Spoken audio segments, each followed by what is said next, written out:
Hi అండి. నమస్తే. Welcome back to Shailaja's kitchen. నేను మీ శైలజ. ఈరోజు వీడియోలో పుదీనా కొబ్బరి చట్నీ ఎలా ప్రిపేర్ చేసుకోవాలో చూపిస్తాను. ఈ ప్రాసెస్‌లో చేస్తే టేస్ట్ అయితే చాలా చాలా బావుంటుందండి.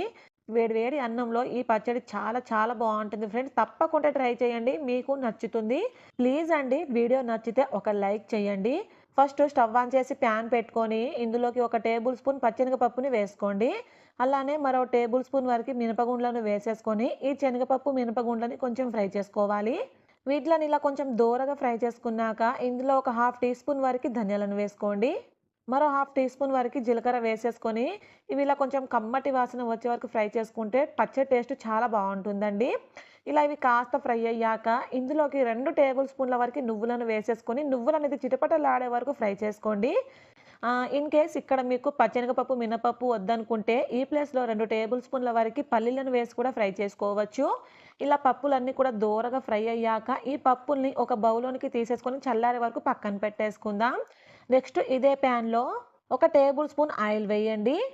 అలానే మీ కారానికి అనుగుణంగా పచ్చిమిర్చిని వేయండి ఫ్రెండ్స్. ఇక్కడ నేను 20-25 వరకు వేశాను. అలానే ఇలా మనం పచ్చిమిర్చి వేసేటప్పుడు ఇలా 2 ముక్కలుగా చేసి వేసుకోండి. మనకి ఇవి ఆయిల్‌లో పేలకుండా ఉంటుంది. ఈ మిర్చి కూడా మనము బాగా ఫ్రై చేయాల్సిన అవసరం లేదండి. ఇది కొంచెం గోల్డెన్ షేడ్ వస్తుంది కదా! ఆ టైం వరకు ఇలా ఫ్రై చేస్తే సరిపోతుంది. ఇప్పుడు చూడండి ఇలా కొంచెం దోరగా ఫ్రై అయ్యాక నెక్స్ట్ ఇందులోకి అరకప్పు వరకి పచ్చి కొబ్బరిని వేసుకోవాలి. ఇలా పచ్చి కొబ్బరి వేశాక మంట లో ఫ్లేమ్‌లోనే ఉంచేసుకొని ఒక్క 2 నిమిషాలు ఫ్రై చేయండి. ఒక 2 నిమిషాల తర్వాత ఇందులో మీడియం సైజులో ఉన్న 2 టమాటాలను ఇలా ముక్కలుగా కట్ చేసి వేసుకోండి. నెక్స్ట్ ఇందులో మనం ఏ కప్పుతో అయితే టమాటా, పచ్చి కొబ్బరి తీసుకున్నామో సేమ్ అదే కప్పుతోటి 2 కప్పుల వరకు శుభ్రంగా వాష్ చేసుకున్న పుదీనా వేసేసుకొని దీనిపైన మూతను పెట్టేసుకొని లో ఫ్లేమ్‌లోనే బాగా ఉడికించాలి. మీరు కావాలంటే మధ్య మధ్యలో మూత తీసి కలుపుకుంటూ ఉడికించొచ్చండి. మరలా దీనిపైన మూతను పెట్టేసుకొని ఒక 2 నిమిషాలు ఉడికిస్తే చూడండి మనకు పుదీనా, పచ్చిమిర్చి, టమాటా కూడా బాగా ఉడికిపోయింది కదా! ఇలా ఇవంతా కూడా బాగా ఉడికాక స్టవ్ ఆఫ్ చేసేసి ఈ మిశ్రమాన్ని పూర్తిగా చల్లారే వరకు పక్కన పెట్టేసుకుందాం.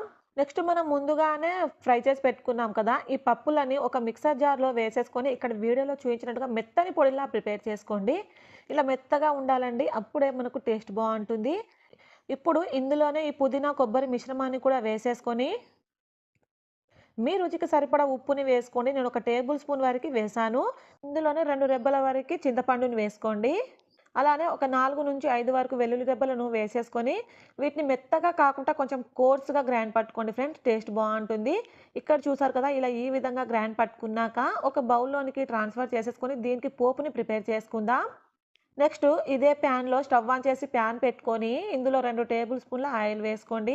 ఆయిల్ హీట్ అయ్యాక ఇందులో పోపు దినుసులను వేసుకోండి ఫ్రెండ్స్. పచ్చెనగపప్పు, మినపప్పు, ఆవాలు, జీలకర్ర అలానే కొంచెం కరివేపాకు, ఎండుమిర్చిని కూడా వేసేసుకొని పోపుని బాగా ఫ్రై చేసుకోవడమే. అంతే ఫ్రెండ్స్, పోపు కూడా చాలా సింపుల్‌గా ప్రిపేర్ చేసుకోవచ్చు. ఇప్పుడు ఈ పోపుని మనం ముందుగా గ్రైండ్ పట్టి పెట్టుకున్నాం కదా! ఈ పుదీనా మిశ్రమంలో వేసేసుకొని ఇప్పుడు ఇదంతా కూడా బాగా మిక్స్ చేసేసేయండి.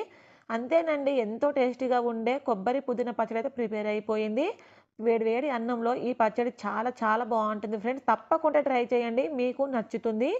ప్లీజ్ అండి వీడియో నచ్చితే నా ఛానెల్‌ని సబ్స్క్రైబ్ చేసుకొని పక్కనే ఉన్న బెల్ బటన్‌ని క్లిక్ చేయండి. Thank you for watching.